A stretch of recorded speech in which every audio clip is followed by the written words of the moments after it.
আসসালামু আলাইকুম ওয়া রাহমাতুল্লাহি ওয়া বারাকাতুহু। সুপ্রিয় দর্শক মণ্ডলী, আশা করি আপনারা সবাই ভালো আছেন। আমি আরেকটি ভিডিও নিয়ে আপনাদের সামনে উপস্থিত হয়েছি। আশা করি আপনারা সবাই ভালো আছেন, সুস্থ আছেন। আমিও ভালো আছি। আমি আপনাদের সামনে কোরআনের সামান্য একটু আয়াতের অংশ তেলাওয়াত করব। আউযু বিল্লাহি মিনাশ শাইতানির রাজিম। বিসমিল্লাহির রহমানির রহিম। রব্বি জিদনি ইলমা। অর্থ, হে আমার প্রতিপালক, আমার জ্ঞান বৃদ্ধি করে দিন। এই আয়াতে কারিমা হচ্ছে সূরা তোহার 114 নম্বর আয়াতের শেষ অংশ। এই আয়াতের মাধ্যমে আমরা এই আয়াতের অংশ আমরা পাঠ করি, আমরা কামনা করি আল্লাহ পাক রাব্বুল আলামিনের কাছে আমাদের জ্ঞান বৃদ্ধি করার জন্য। কারণ জ্ঞান হচ্ছে আমাদের একটি অমূল্য সম্পদ। এই জ্ঞান ছাড়া মানুষ পৃথিবীতে বাস করতে পারবে না। জ্ঞানটা সবচেয়ে মূল্যবান জিনিস। এই জ্ঞানকে বৃদ্ধি করার জন্য আমরা যথেষ্ট চেষ্টা করি। জ্ঞান বুদ্ধি যাদের আছে তারা তত বেশি ভালো উন্নত হয়ে যায়। পৃথিবীতে উন্নতি করতে হলে জ্ঞান লাগবে, বুদ্ধি লাগবে, মেধা, এইসব জিনিস লাগবে।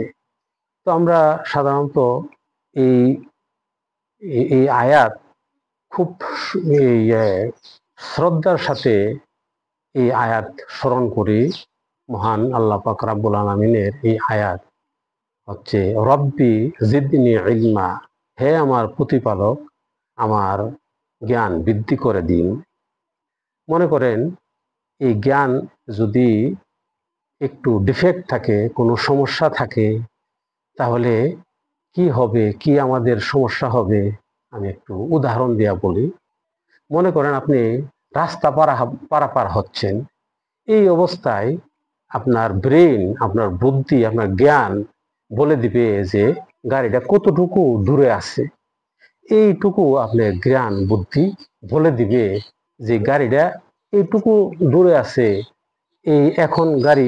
এখন রাস্তা পারাপার হওয়া যাবে না।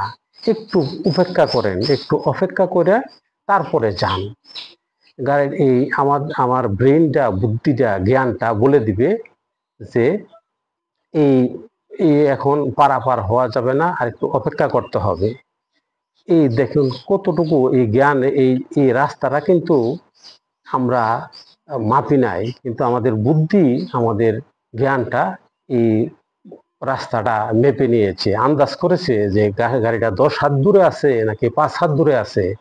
আমি রাস্তা পারাপার হলে আমি কি অ্যাক্সিডেন্ট করব নাকি নিরাপদে যেতে পারবো, এই জিনিসটা জ্ঞান আমাদেরকে বলে দেয়।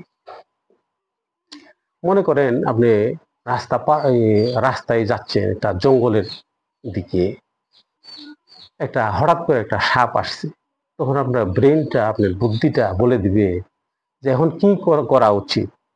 তখন আপনার ব্রেনে বলে দিবে যে এখন যাওয়া যাবে না, এখানে রাস্তায় সাপ আসছে, তোমাকে চুবল মারবে, তোমাকে ধ্বংসন করে দিবে, তোমার মৃত্যু হবে। এটা আমাদেরকে বলে দেয়। হঠাৎ করে আপনি অসুস্থ হয়ে গেছেন, তখন আপনার ব্রেন বলে দিবে যে মেডিকেলে যাইতে হবে। মেডিকেল না গেলে তুমি সুস্থ হবে না। লেখাপড়ার সময় আমরা রব্বি জিদনি ইলমা এই আয়াতটা পাঠ করে আল্লাহর কাছে প্রার্থনা করি যে হে আল্লাহ, আমাদেরকে জ্ঞান বৃদ্ধি করে দিন। জ্ঞান বৃদ্ধি করে দিলে কি হবে? আমাদের আমাদের ব্রেনটা সুন্দর থাকবে, লেখাপড়া আমরা মুখস্থ করতে পারবো, মনে রাখতে পারবো, সুন্দরভাবে আমরা লেখাপড়ায় উন্নতি সাধন করতে পারবো। এই আমাদের এটা আমাদের বুদ্ধিটা, আমাদের ব্রেনটা বলে দেয়। মনে করেন একজন ইঞ্জিনিয়ারের জন্য তার ব্রেনটা কত দরকারি জিনিস। সে সুন্দরভাবে স্কেচিং এর মাধ্যমে তার ব্রেনটার কাজে লাগায়া তারপরে এই তার স্কেচিংটা করে ইঞ্জিনিয়ারিং এর কাজটা করে। কত কঠিন জিনিস আল্লাহ পাক আমাদেরকে দিয়ে দিচ্ছেন এই ব্রেনের মাধ্যমে।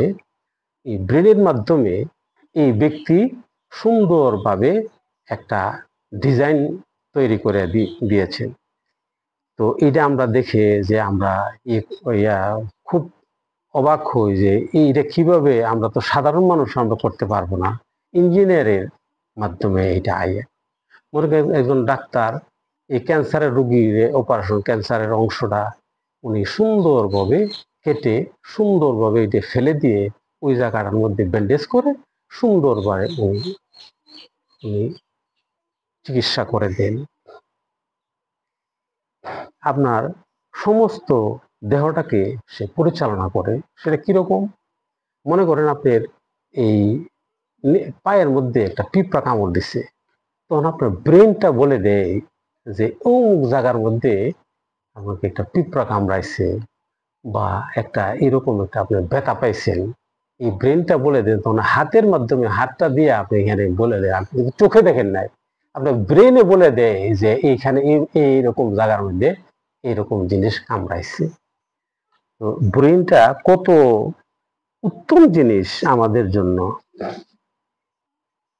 তারপরে কোনো ভালো মন্দ জিনিস কোনটা ভালো, which one is best for you, ব্রেনটা আপনাকে ভালো মন্দ শেখায়।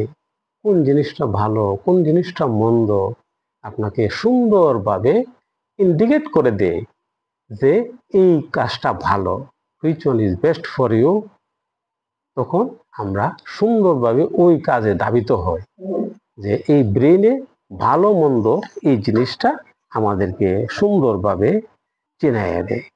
হারাম হালাল বেঁচে বেঁচে চলা, হারাম হালাল জিনিসটা এটা একটা গুরুত্বপূর্ণ বিষয়। কোনটা হারাম কোনটা হালাল এটা যদি আমরা না চিনি, পৃথিবীতে আমরা বাঁচতে পারবো না, সুন্দরভাবে বাঁচতে পারবো না। আমরা হারামের দিকে যদি ধাবিত হই, তাহলে আমাদের জীবনটা অচল হয়ে যাবে, স্তব্ধ হয়ে যাবে। বিগত সরকারের আমলে আপনারা দেখেন, তারা হারাম হালাল সম্পর্কে কোনো ধারণাই ছিল না। এই দেশের সম্পদ লুটপাট করে কত কষ্টের টাকা, কত সম্পদ, মানুষের কষ্টের টাকা তারা বিদেশে পাচার করে দিল। যদি হারাম, এই যে একটা হারাম কাজ, এটা একটা হারামি কাজ, এটা যদি তারা বুঝতো, তারা কখনো আমাদের দেশ থেকে এইভাবে হাজার হাজার কোটি টাকা এইভাবে বিদেশে পাচার করতো। কাজেই এই ব্রেনটা কিন্তু আপনাকে হারাম হালাল কোনটা এটা আপনাকে ইন্ডিকেট করে। হঠাৎ করে যদি আপনার মৃত্যু এসে যায়, তখন আপনি কি করবেন? হঠাৎ করে মনে করেন আপনি ভালো কাজ করতেছেন, মন্দ কাজ করতেছেন। অনেকে ভালো কাজ মনে বলতেই করে না, শুধু মন্দ কাজের মধ্যে হাবুডুবু খাচ্ছে। হঠাৎ করে এই ব্যক্তি যদি জ্ঞান হয় যে আরে আমার এখন মৃত্যু এসে গেছে, তখন আমি কি করব? তখন সে কিন্তু আল্লাহ পাকের হুকুমেই কলেমা কিন্তু তার নসিব হবে না। কারণ সে তো ভালো মন্দ বাচ্চা চলে নাই, হারাম হালাল সে বেঁচে চলে নাই, যার কারণে আল্লাহ পাক তার নসিবে কলেমা নাও জুটাতে পারে। কিন্তু এক ব্যক্তি যদি হারাম হালাল বেঁচে চলে, হারাম কোনটা হালাল কোনটা এটা যদি সুন্দরভাবে চিনে, সেই অনুযায়ী যদি আমল করে যে আমার হারামি কাজটা বাদ দিতে হবে, হালাল কাজটা আমাদের রাখতে হবে, তখন সে কিন্তু উন্নতি করতে পারবে, সে পরহেজগার হয়ে যাবে, সে আল্লাহর প্রিয় বান্দা হয়ে যাবে। তখন সে দুনিয়াতে শান্তি পাবে, আবার আখিরাতেও সে শান্তি পাবে। তারপরে কোনো একটা কাজ আপনি যদি ব্রেন ব্রেনটা সুন্দরভাবে কোনো একটা কাজ কিন্তু আপনার মন্দভাবে করা যায়, আবার ভালোভাবে করা যায়। এই জিনিসটা কিন্তু ব্রেনে বলে দেয় যে এই কাজটা কিন্তু ইসলাম সমর্থন করে না। এখন আমরা যদি ইসলামের উপরে চলতে চাই, তখন আমাদের ভালো কোনটা মন্দ কোনটা তখন আমরা চিনতে হবে। যদি আমরা এই বেছে না চলি, তাহলে আমরা অন্ধকার এর মধ্যে নিমজ্জিত হয়ে যাব। আল্লাহ পাক বলছেন বিসমিল্লাহির রহমানির রহিম, ইখরিজুহুম মিনাজ জুলুমাতি ইলান নূর। এই এই কোরআনের যে উদ্ধৃতিগুলো আছে, আয়াতগুলো আছে, আল্লাহ পাক যে ওহী নাজিল করলেন, এই আয়াত আছে আমাদের, এইগুলো কিন্তু আমাদের সুন্দরভাবে পৃথিবীতে সুন্দরভাবে চলার জন্য এটা একটা সুন্দর পথ নির্দেশনা। এই মিনান জুলুমাতি ইলা, জুলুমাত জিনিসটা কি? অন্ধকার। জুলুমাত ইলা নূর, জুলুমাত অন্ধকার থেকে টেনে আলোর দিকে নিয়ে আসবে এই কোরআন।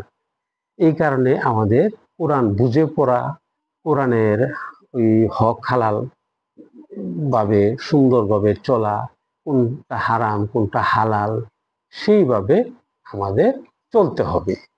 যদি আমরা চলি কোরআনের কথা মতো, তখন আমরা পৃথিবীতে কামিয়াব হয়ে থাকতে পারবো। তো এই জন্য আমাদের কোরআনের জ্ঞান রাখা। আরেক আয়াতে বলছে যে কোরআনের জ্ঞান যদি না থাকে, সে পশুর চেয়ে আরো অধম। এই কারণে মুসলমান হিসাবে আমাদের কোরআনের জ্ঞান থাকা প্রত্যেকেরই দরকার। এই তো কোরআনের জ্ঞানটা আমাদের খুবই দরকার। দর্শক মন্ডলী, আজ এই পর্যন্তই। আপনাদের সাথে কথা বলে যদি ভুলভ্রান্তি হয়, আমি মানুষ, ভুলভ্রান্তি হতেই পারে, তো আপনারা ক্ষমা সুন্দর দৃষ্টিতে দেখবেন। আমি কিছু কোরআন তেলাওয়াত করি, হাদিস পড়ি, আলেম ওলামাদের শরণাপন্ন হই, তাদের সাথে কিছু মাসাইল শিখি, আলোচনা করি। এটা আমার জন্য বেশ ভালো। আপনারাও চেষ্টা করবেন, প্র্যাকটিস করার জন্য। আপনাদের জীবন চমকায়া দিবে, উজ্জ্বল করে দিবে। ইসলাম যে জিনিসটাই আপনারা স্মরণ করেন, যে জিনিসটাই আপনি অনুসরণ করেন, সেটাই আপনার জন্য ভালো। আজ এই পর্যন্তই। সবাই ভালো থাকবেন। আল্লাহ হাফেজ। আসসালামু আলাইকুম ওয়া রাহমাতুল্লাহি ওয়া বারাকাতুহু।